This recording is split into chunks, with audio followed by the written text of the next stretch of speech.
Il est peut-être mort sans savoir le nom du pays pour lequel il mourait.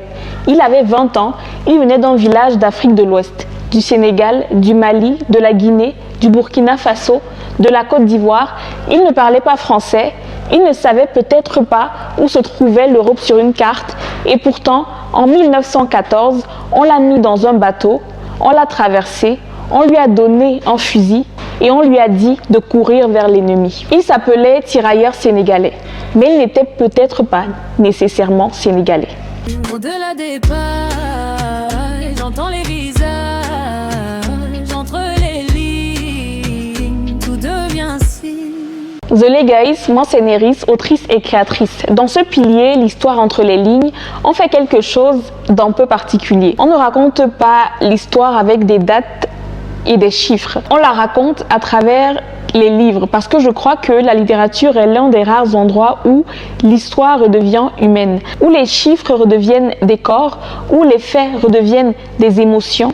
Et aujourd'hui, le livre qui nous ouvre cette histoire, c'est Frères d'âme de David Diop. Publié en 2018, prix Goncourt des lycéens la même année, International Booker Prize en 2021, ce qui en fait le premier roman français à remporter ce prix. Et traduit dans une dizaine de langues. C'est un roman de 176 pages. Court, dense, brutal et profondément africain dans son écriture. Il parle d'une réalité que beaucoup d'entre nous connaissent de loin, de nom, mais dont on ne mesure pas nécessairement l'ampleur. Les tirailleurs sénégalais, qui ils étaient vraiment, ce qu'on leur a fait, ce qu'on leur a promis, ce qu'on leur a volé et pourquoi on en parle encore aujourd'hui, ou plutôt pourquoi on n'en parle pas assez.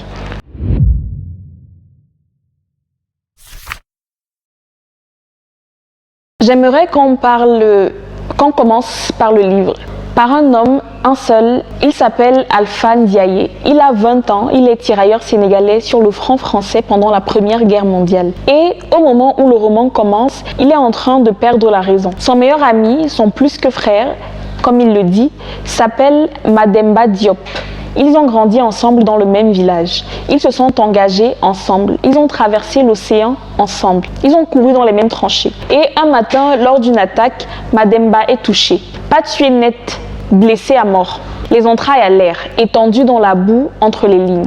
Vivant, en train d'agoniser. Il demande à Alpha de le tuer, de mettre fin à sa souffrance, comme on le ferait pour un animal blessé. Comme un acte d'amour ultime. Alpha n'en est pas capable. Et c'est cette incapacité qui va le briser. David Diop écrit, et la phrase revient comme un refrain tout au long du roman, « Par la vérité des dieux, j'ai été inhumain ». Parce que Alpha est rongé par la culpabilité et la douleur. Il va commencer à commettre des actes de violence extrême sur l'ennemi. Il sort dans les tranchées seul la nuit. Il tue des soldats allemands, il leur coupe les mains, les ramène comme des trophées. Et les officiers français, au lieu d'y voir un signe de folie, de traumatisme ou d'effondrement psychologique, ils voient de la bravoure. Je vous arrête une seconde ici parce que c'est ça le génie de David Diop. Ce n'est pas simplement un roman sur la guerre, c'est un roman sur ce que la guerre fait à un esprit humain quand cet esprit n'est pas traité comme humain. Alpha sombre, mais personne autour de lui ne le voit sombrer parce qu'il ne le regarde pas comme un homme, il le regarde comme un outil. Le titre anglais du roman le dit mieux que tout. At night, all blood is black. La nuit, tous les sangs sont noirs. Ce titre n'est pas seulement une métaphore du racisme, c'est une vérité de la guerre. Dans le noir des tranchées, tout le monde saigne de la même couleur, mais tout le monde ne compte pas de la même façon. Donc, parlons-en de ces hommes. Leur nom officiel est les tirailleurs sénégalais. Mais sénégalais est un mensonge d'appellation ou plutôt une simplification coloniale. Le corps des tirailleurs sénégalais est créé le 21 juillet 1857 par un décret de Napoléon III. Uniquement composé de Sénégalais au départ, ce corps étend progressivement son recrutement à l'ensemble de l'empire colonial français d'Afrique subsaharienne, centrale, orientale et occidentale. Quelle que soit leur origine géographique, ils bénéficient tous de l'appellation générique tirailleurs sénégalais. Ce qui signifie qu'un homme qui vient du Mali, du Burkina Faso, de la Guinée, du Bénin, s'appelait sénégalais dans les registres français. Son identité réelle, son ethnie, sa langue, son village étaient effacés derrière une étiquette administrative. Jusqu'à la Première Guerre mondiale, tous les tirailleurs africains sont des volontaires. La misère endémique du Sahel à la fin du 19e siècle conduit des ruraux à s'engager dans l'armée française pour des raisons matérielles et dans l'espoir d'une modeste promotion sociale. Certains s'engagent parce qu'ils ont faim, parce que l'uniforme signifie un salaire, parce que la sécheresse a tué les récoltes, parce qu'il n'y a rien d'autre. D'autres aussi, c'est parce que ce sont des soldats, de chefs vaincus, des hommes dont la vie militaire est la seule identité qui reste quand leur souverain a été écrasé par la colonisation. Ce ne sont pas des héros qui partent défendre la France. Ce sont des hommes qui survivent comme ils peuvent. Et puis, la guerre éclate.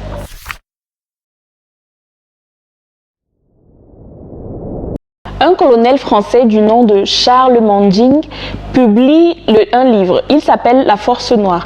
Dans ce livre, Manjing théorise quelque chose avec une clarté glaçante. À la suite de la défaite de 1870 face à la Prusse et devant l'inquiétante dénatalité française, il faut chercher des soldats ailleurs. L'Afrique peut fournir une réserve humaine pratiquement inépuisable. Des corps. L'Afrique peut fournir des corps. Ce n'est pas une métaphore, c'est littéralement comme ça que le projet est formulé. Et quand la guerre de 14 éclate et que les pertes françaises deviennent catastrophiques, ce calcul s'applique. Lors de la Première Guerre mondiale, ce sont environ 200 000 Sénégalais de l'Afrique occidentale française qui sont recrutés, dont plus de 135 000 envoyés en Europe.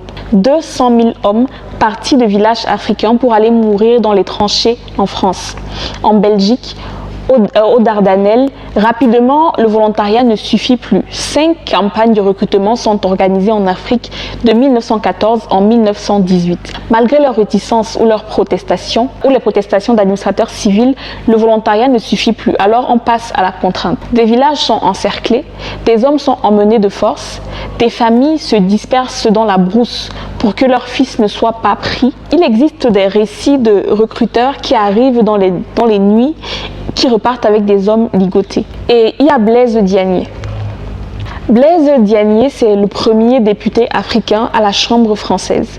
Né à Gorée en 1872, il représente une figure controversée de l'époque coloniale, perçue comme un symbole d'assimilation. Le gouvernement français lui propose un marché. Va en Afrique, convainc les hommes de s'engager en échange de promesses de citoyenneté, de droits, une reconnaissance quoi. Diagne accepte, il parcourt l'AOF, il prononce des discours, il promet que la France récompensera le sacrifice africain, que les familles seront protégées, que les soldats reviendront avec des droits. Il réussit à mobiliser 63 000 soldats en Afrique occidentale française et 14 000 en Afrique équatoriale française. Ces promesses-là n'ont jamais été tenues. Ce que Blaise Diagne a fait, recruter ses propres frères pour une guerre qui n'était pas la leur, contre des promesses creuses, reste l'une des pages les plus douloureuses et les plus débattues de cette histoire. Ils arrivent en France et ce qu'ils découvrent, c'est la boue, le froid et le mépris. L'intégration de ces nouvelles recrues a représenté un défi inédit pour l'armée française, pétrie de préjugés et peu préparée à accueillir des dizaines de milliers de soldats étrangers à la mère patrie qui sont venus défendre. Pétrie de préjugés, ce sont les mots du ministère français de la Défense lui-même dans sa documentation officielle. Les tirailleurs sont souvent envoyés en première ligne, là où les pertes sont les plus élevées. Sur la Somme, le 61e bataillon de tirailleurs sénégalais voit sa première vague d'attaques fauchée. La deuxième est réduite à 40 hommes. Il perd 57,5% de son effectif. Pour le 58e régiment d'infanterie coloniale, sur 528 hommes mis hors de combat, 483 sont des Sénégalais, soit 91%. 91% sur un seul régiment, un seul affrontement. Les chefs militaires sont divisés sur l'emploi des tirailleurs et refusent la formation des cadres africains. On les envoie mourir, mais on ne les forme pas à devenir officiers. Ils ne peuvent pas commander. Ils peuvent seulement obéir. Dans Frères d'âme, Alpha et Mademba ont un capitaine français, le capitaine Armand. C'est lui qui siffle l'attaque. C'est lui qui reste en arrière et ce sont eux qui courent vers les fusils. Alpha et ses camarades sont constamment confrontés à la discrimination et au racisme de la part de leurs supérieurs et de leurs compagnons. de leurs compagnons d'armes français. Ils sont souvent traités comme des êtres inférieurs, réduits à leur couleur de peau et à leur origine africaine. Ce n'est pas une interprétation militante, c'est une réalité documentée. Les tirailleurs touchaient une solde inférieure, ils étaient logés séparément. Les officiers français utilisaient des termes racistes dans leur rapport officiel pour qualifier leurs propres soldats. David Diop dans le roman ne l'énonce jamais brutalement. Il laisse le lecteur ressentir. Le ressentir à travers les regards, les distances, les mots que les officiers choisissent et parce que certaines violences ne se crient pas, elles s'installent simplement. Je veux revenir sur Frères d'âme une dernière fois parce que ce roman fait quelque chose de stylistiquement extraordinaire. Et c'est là que David Diop est vraiment un grand écrivain. Le roman est écrit comme un monologue intérieur en boucle.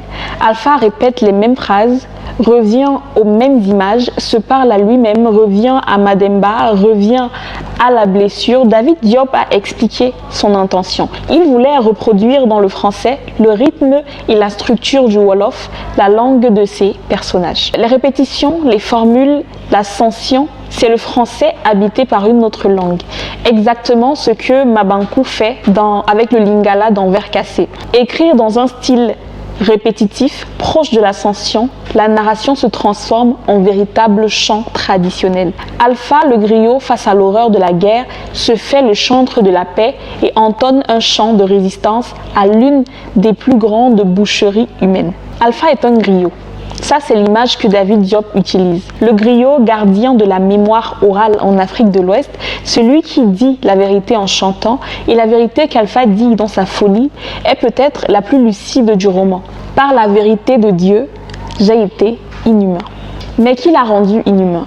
La guerre, le deuil impossible, le fait que personne autour de lui ne l'ait vu comme un homme en train de souffrir.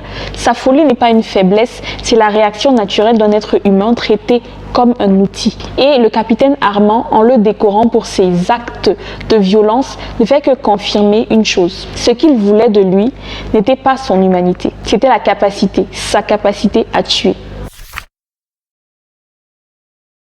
La Première Guerre mondiale se termine. Des milliers de tirailleurs sont morts. Un tirailleur sur 5 a rencontré la mort.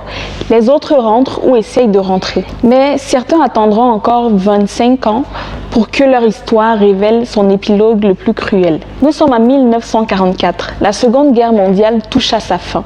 Le 1er décembre 1944, dans le camp militaire de Tiaroy, près de Dakar, l'armée française ouvre le feu sur des tirailleurs sénégalais qui réclament le versement de leurs soldes.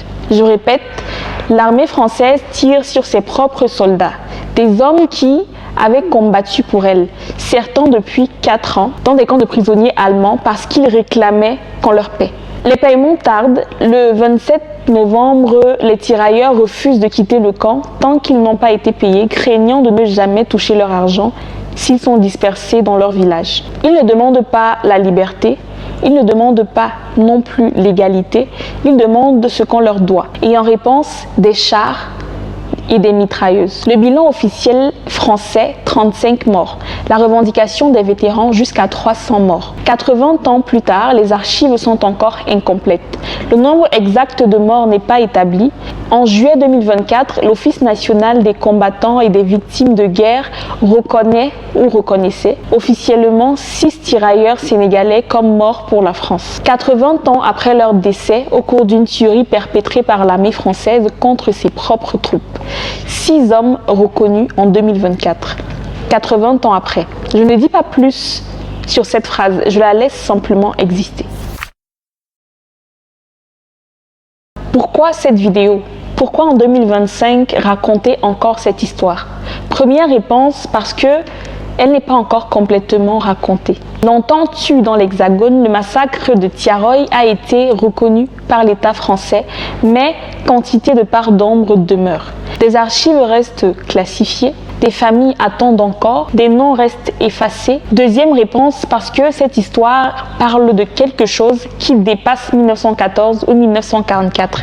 Elle parle du rapport entre un empire et les corps qui l'utilisent, de la promesse qu'on fait à quelqu'un pour l'envoyer mourir et qu'on n'honore jamais, du racisme qui peut coexister avec la médaille, du fait qu'on peut être héroïsé en images et spoilé dans la réalité simultanément. Ces logiques ne sont pas arrêtées avec la décolonisation. Troisième réponse, et c'est la plus littéraire, David Diop a écrit Frères d'âme en 2018, 100 ans après. Et ce roman a gagné le Booker Prize. Il a été traduit dans 10 langues.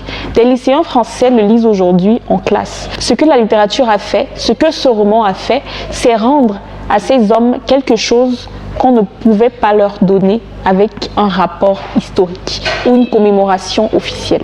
Un visage, une voix intérieure, une douleur qu'on peut ressentir. Alpha n'a peut-être jamais existé, mais il existe maintenant. Et à travers lui, les milliers d'Alpha réels existent un peu plus. C'est ça la littérature comme archive émotionnelle et c'est pour ça que ce pilier existe. Frères d'âme ne nous a pas juste ouvert une page de l'histoire. Ce n'est pas juste un roman de guerre, mais une question sur ce que nous faisons des mémoires qu'on nous a léguées ou qu'on nous a cachées. Est-ce que tu savais avant cette vidéo est-ce que tu savais ce qui s'est passé à Thiaroye le 1er décembre 1944?